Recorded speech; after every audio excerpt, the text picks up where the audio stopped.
Assalamualaikum warahmatullahi wabarakatuh. Salam sehat, salam damai, penuh ketenangan. Setiap hari merasakan kedamaian, ketenangan, dan pastinya sehat selalu.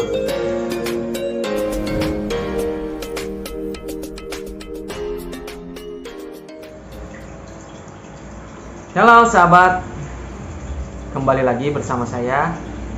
Seperti biasa membahas tentang asam lambung yang disertai dengan kecemasan. Jadi dari teman-teman semua banyak yang bercerita kepada saya bagaimana Bang Jupri bisa melewati atau bisa kembali sembuh dari asam lambung yang berbagai macam sensasi pada tubuh disertai dengan kecemasan, kekhawatiran yang berlebih. Baik sahabat, di sini saya akan membagi ataupun menceritakan tentang pengalaman saya, bagaimana saya bisa kembali bangkit, bisa sembuh dari asam lambung yang selama ini saya rasakan dan kekhawatiran, kecemasan, anxiety disorder selama 10 tahun lebih. Oke, pertanyaan dari teman-teman tentang masalah asam lambung. Sensasi-sensasi yang ditimbulkan oleh asam lambung yang disertai oleh kecemasan atau kekhawatiran yang berlebih. Bagaimana sih caranya Mas Jupri bisa keluar ataupun bisa bangkit dari yang namanya asam lambung yang disertai dengan kecemasan yang berlebih, kekhawatiran, rasa ketakutan. Nah, di sini saya akan membahas tentang masalah ataupun tentang apa yang saya alami 10 tahun silam. Jadi merasakan asam lambung. Nah, di sini teman-teman harus bisa membedakan sekarang mana yang asam lambung GERD atau MAH biasa dengan asam lambung ataupun GERD yang disertai dengan kecemasan yang berlebih ataupun anxiety disorder. Jadi kekhawatiran, ketakutan yang berlebih sehingga sangat menguras pikiran kita, lelah, capek, seperti itu. Karena pada sejatinya jika asam lambung ataupun penyakit-penyakit lainnya seperti sakit kepala ataupun kolesterol, usus buntu sekalipun gitu. Kalau yang mengalaminya gitu, kita bisa berobat ataupun ikhtiar gitu. Dan itu bisa berangsur-angsur pulih dengan meminum obat, istirahat, atau untuk yang usus buntu itu pun dioperasi, insya Allah bisa kembali sembuh gitu. Tapi kenapa kok asam lambung ataupun sensasi-sensasi dalam tubuh, terutama dalam perut ataupun dalam badan kita, itu kok setiap hari gitu merasakan itu aja.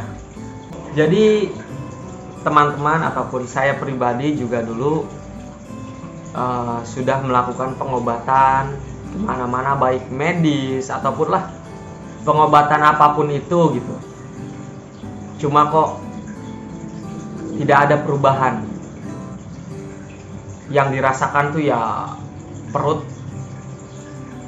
dada, bagian belakang punggung, pinggang, sakit kepala, terus kaki seperti kesemutan, kram, seakan-akan berat kaki ini untuk melangkah gitu. Makanya itu yang membuat saya terpuruk.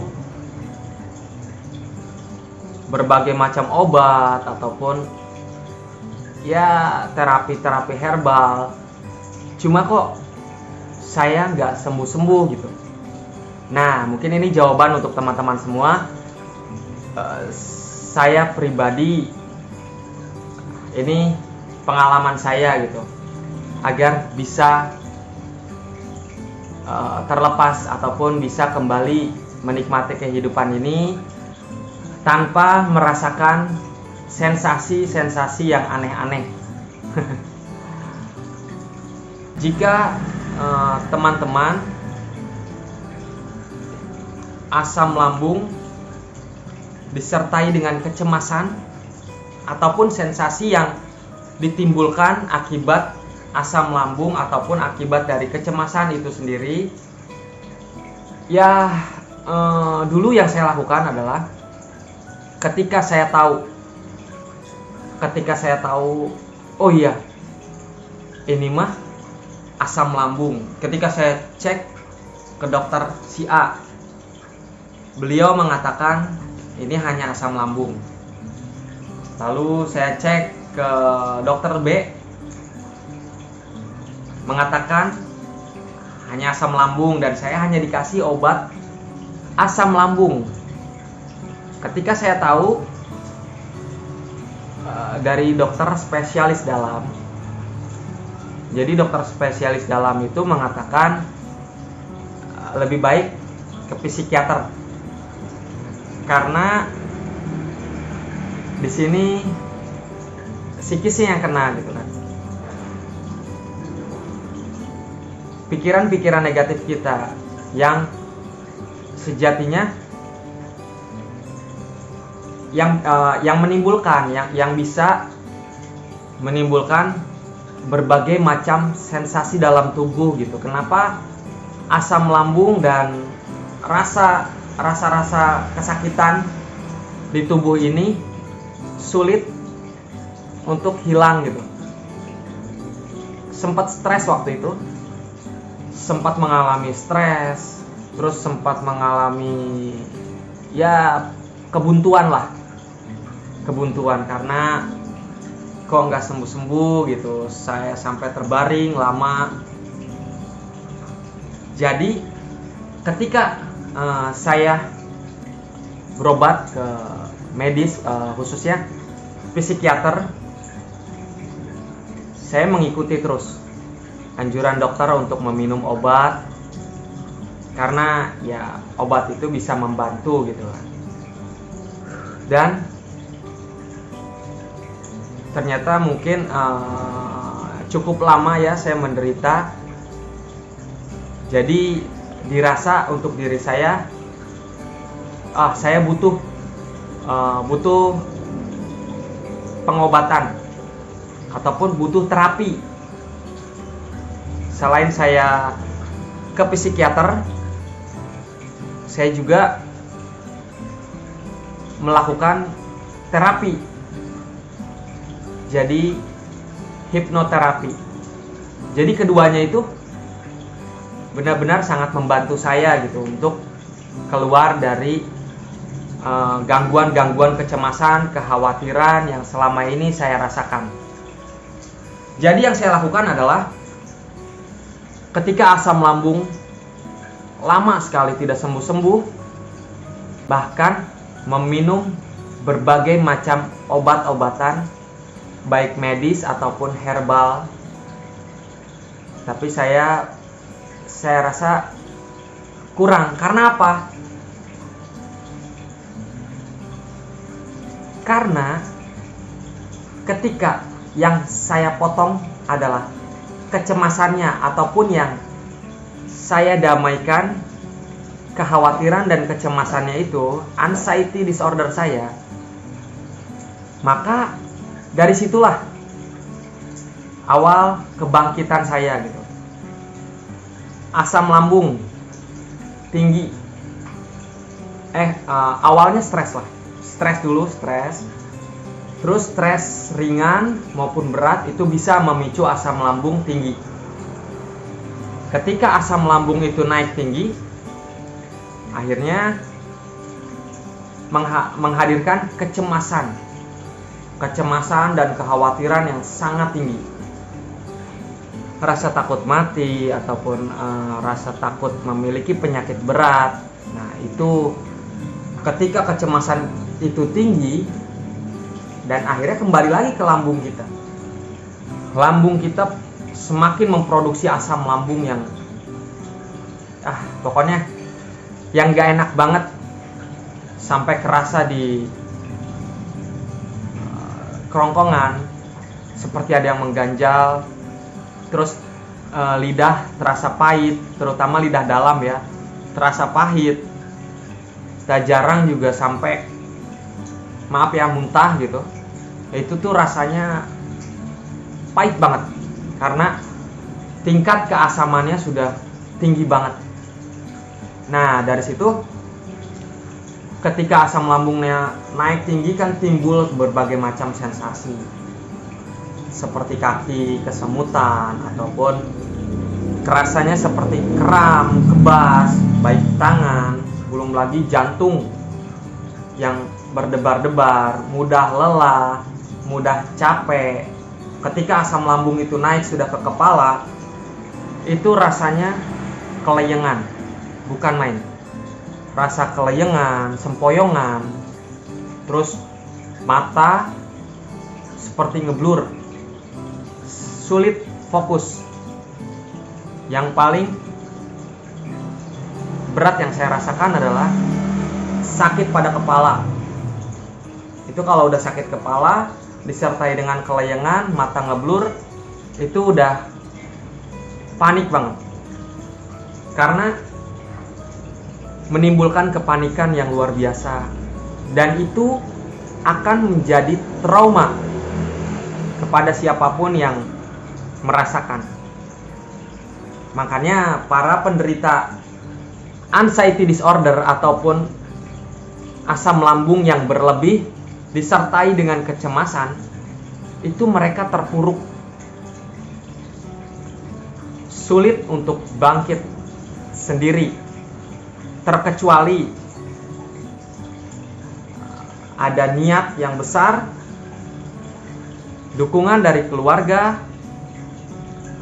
terus ya keinginan untuk sembuh ataupun pulih kembali, itu sangat kuat. Yaitu modal sebenarnya. Karena waktu itu saya juga masa saya mau seperti ini terus 10 tahun lebih, bahkan saya punya anak, saya punya keluarga. Terus alhamdulillahnya saya didukung penuh oleh keluarga, entah adik saya, entah kakak saya, orang tua saya, ataupun teman-teman saya juga. Mereka mendukung, mensupport, dan mendoakan saya untuk kembali pulih. Ya, jadi itulah kunci kebangkitan saya. Makanya untuk teman-teman semua, jangan patah semangat. Lakukan yang terbaik untuk diri kita, untuk keluarga, untuk orang-orang yang kita sayangi. Lakukan yang terbaik, masih banyak jalan dan cara. Ketika pengalaman saya, ketika saya mengalami asam lambung yang berlebih, mungkin teman-teman juga sama merasakan apa yang saya rasakan, ataupun saya juga sama merasakan apa yang teman-teman rasakan. Ketika tubuh gemetar ataupun tremor, rasa lapar yang tidak bisa tertahan. Ketika lapar, keringat dingin, udah mulai sempoyongan, disitulah kuncinya makan. Kita isi perut kita makan, terus minum, lalu istirahat. Karena lebih baik kita mengikuti aja dulu prosesnya. Karena ketika kita berusaha untuk melawan ataupun kita melakukan kepanikan, maka itu akan menambah pikiran kita akan semakin kacau. Usahakan ketika tubuh tremor atau gemetar karena lapar, biasanya yang asam lambung ataupun gangguan pada pencernaan, khususnya perut, lambung, itu pasti merasakan yang namanya mudah lapar. Makan bisa 2 jam ataupun 3 jam sekali, tapi makan sedikit. Itu saya juga pernah merasakan dulu. Makanya ketika lapar, makan aja, tapi dalam porsi sedikit ya, jangan terlalu banyak. Ataupun kalaupun makan banyak biar perut kenyang, kalau bisa ya silakan, gak apa-apa.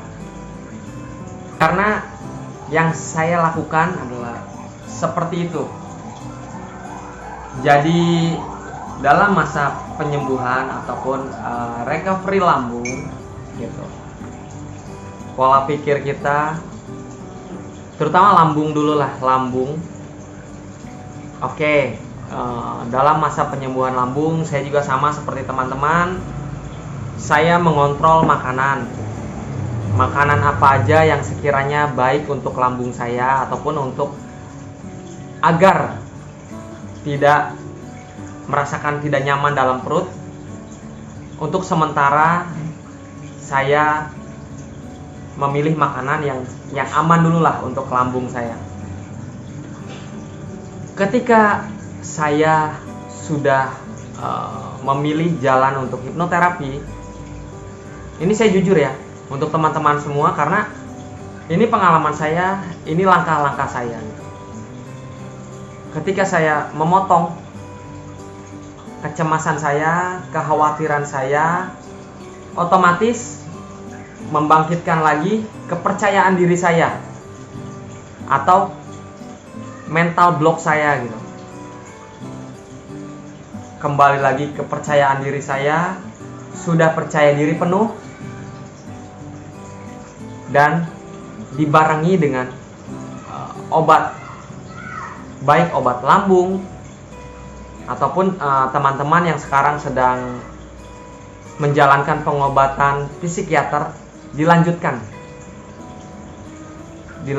sambil dibenahi pikiran-pikiran kita, damaikan.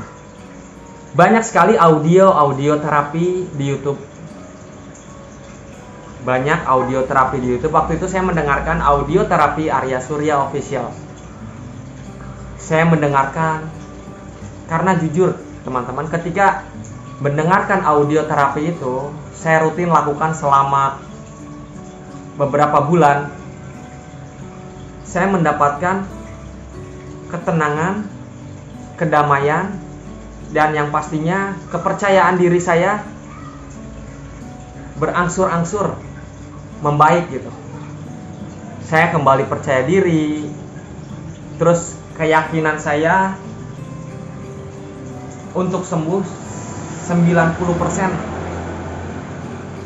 yakin. Selain kita ikhtiar, berdoa kepada Tuhan,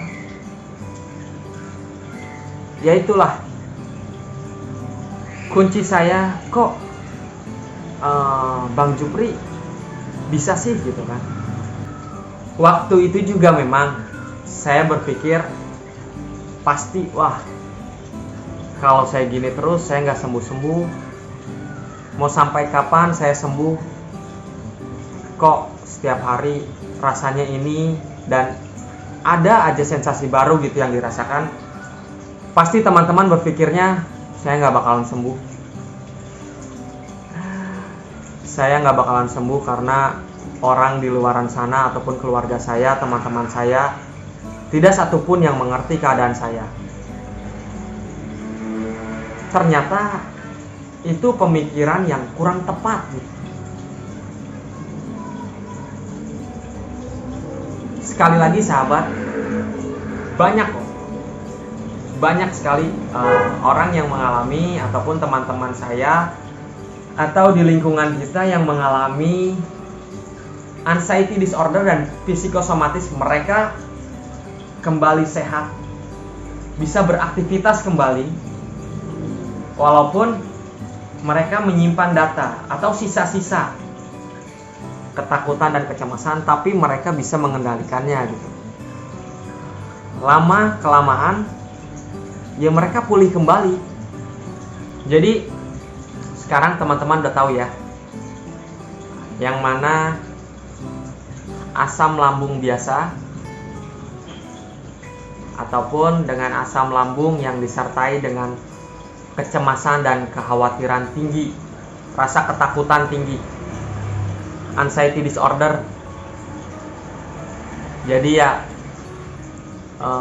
jika teman-teman membutuhkan hipnoterapi,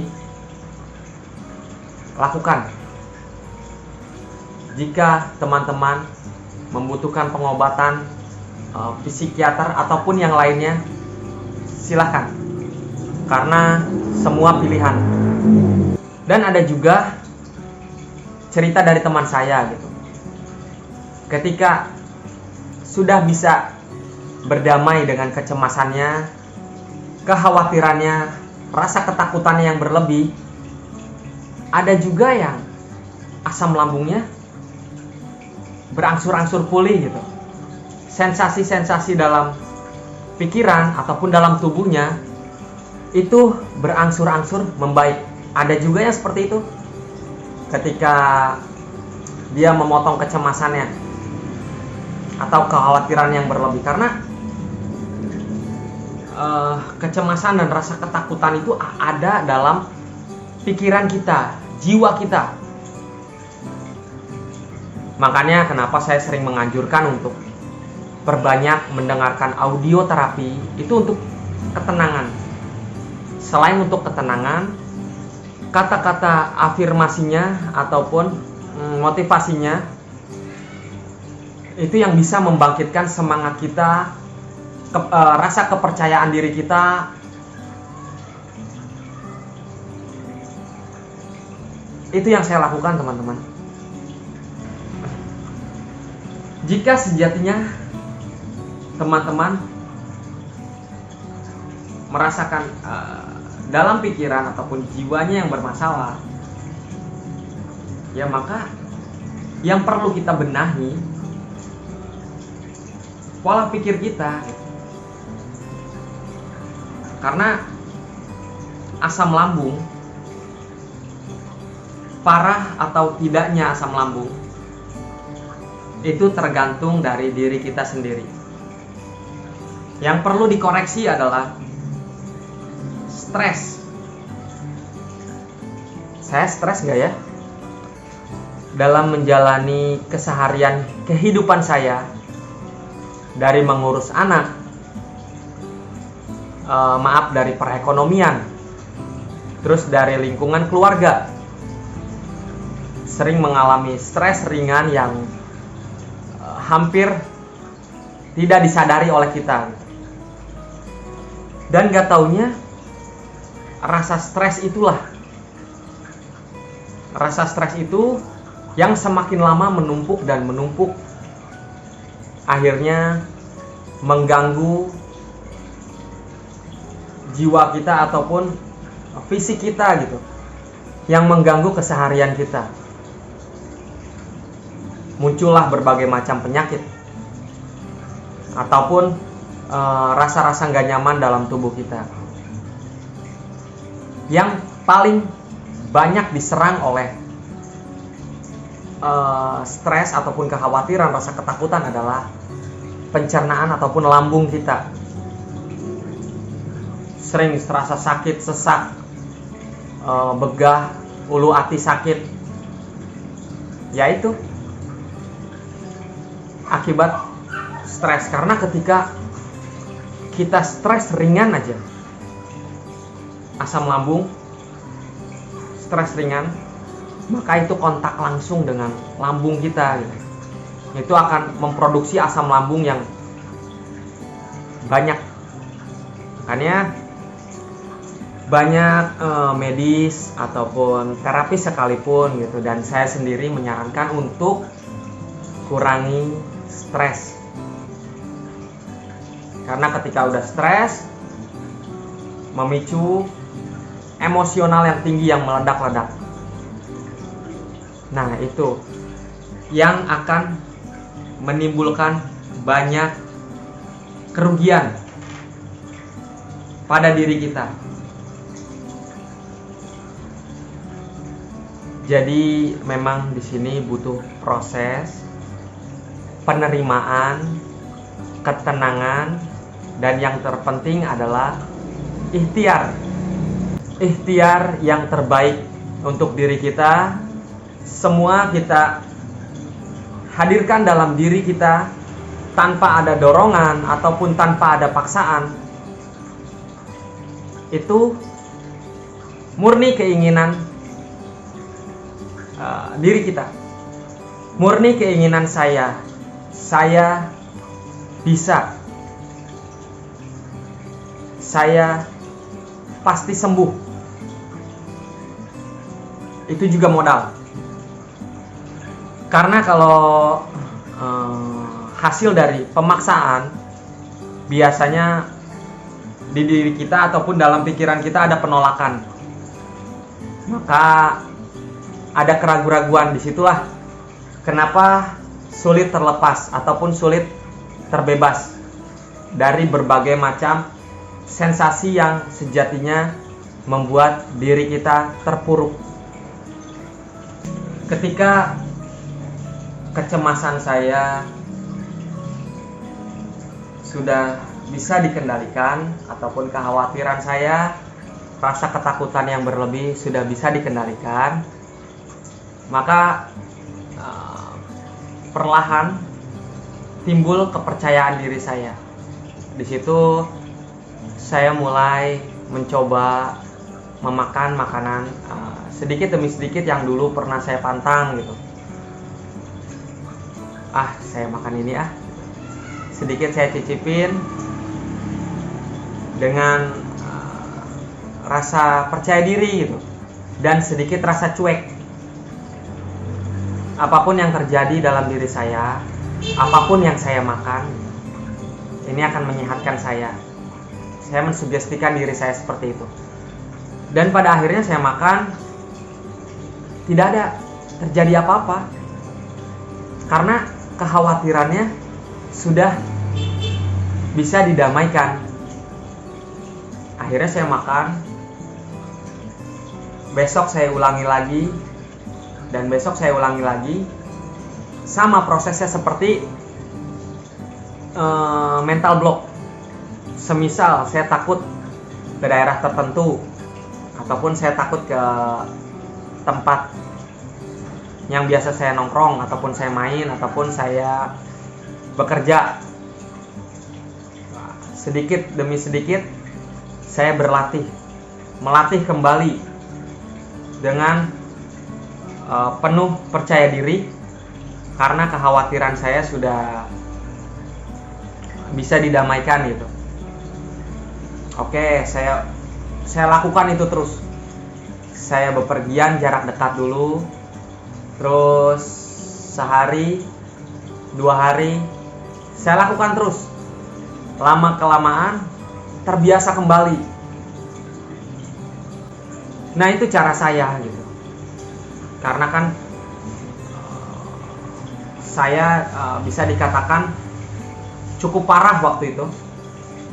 10 tahun lebih lah saya mengalaminya, hingga membuat saya terpuruk. Akhirnya kepercayaan diri, semangat, dan niat, tekad yang kuat yang bisa membawa saya sampai saat ini. Dan alhamdulillahnya semakin hari semakin sehat. semua gangguan yang ada dalam pikiran saya ataupun rasa-rasa gak nyaman dalam tubuh saya berangsur-angsur pulih. Saya sangat bersyukur banget.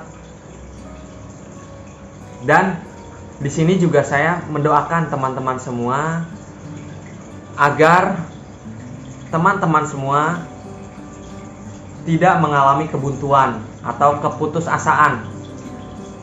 Motivasi untuk teman-teman semua, banyak kok yang lebih parah dari teman-teman semua yang dialami, dan mereka sudah merdeka, sudah bisa kembali beraktivitas normal kembali. Walaupun sesekali masih ada sisa-sisa, yaitu tinggal kita rilis dengan menghadirkan ketenangan. Ya, jadi seperti itu. Ada juga yang mengalami asam lambung dari kecil, tapi dia belum merasakan anxiety, kecemasan yang berlebih, karena dari kecil sering merasakan asam lambung ataupun perut perih ya, rasa nggak nyaman dalam perut. Dulu saya waktu kecil ataupun waktu sekolah, ketika asam lambung itu datang, cukup dengan berobat gitu, ikhtiar dengan berobat, lalu istirahat dan sembuh gitu. Lalu kenapa ketika saya sudah dewasa kok asam lambungnya sulit untuk disembuhkan, bahkan disertai dengan kecemasan, rasa ketakutan yang berlebih, dan berbagai macam sensasi? Karena porsinya beda, sahabat. Ketika kita kecil ataupun masa lalu, ketika sekolah, ketika sakit mah, itu cukup dengan berobat atau minum obat mah, itu bisa membaik. Nah, ketika dewasa, porsinya agak berbeda. Mengalami tekanan, stres yang tidak dirasa, ataupun rasa sakit hati, sering menerima perlakuan yang tidak enak, terus belum lagi pekerjaan kantor ataupun pekerjaan rumah, yaitu yang bisa menghadirkan stres yang seolah-olah menumpuk dalam pikiran kita. Akhirnya terus memicu asam lambung dan terjadi sebuah ledakan dalam pikiran kita. Nah, disitulah timbul kekhawatiran, timbul rasa ketakutan berlebih. Jadi kesimpulannya adalah kurangi stres berlebih dan juga kurangi kekhawatiran yang berlebih. Lakukan pengobatan yang sesuai dengan apa yang kita rasakan gitu. Terus mulai hari ini juga cintai diri kita sendiri, cintai, syukuri, terima apa yang sekarang kita miliki. Asam lambung yang berlebih disertai dengan kecemasan, kekhawatiran, rasa takut yang berlebih. Jadi ambil langkah. Kalau saya pribadi, saya damaikan dulu kecemasannya, kekhawatirannya. Jadi itu langkah yang dulu saya lakukan. Oke, untuk teman-teman semua, itu aja dulu. Semoga bermanfaat. Sehat selalu. Tetap jaga pola pikir kita. Banyak orang di luar sana yang mengalami, dan mereka sudah merdeka. Terus berjuang, jangan putus asa. Insya Allah ada jalan kesembuhan. Oke, itu aja. Kurang lebihnya mohon maaf.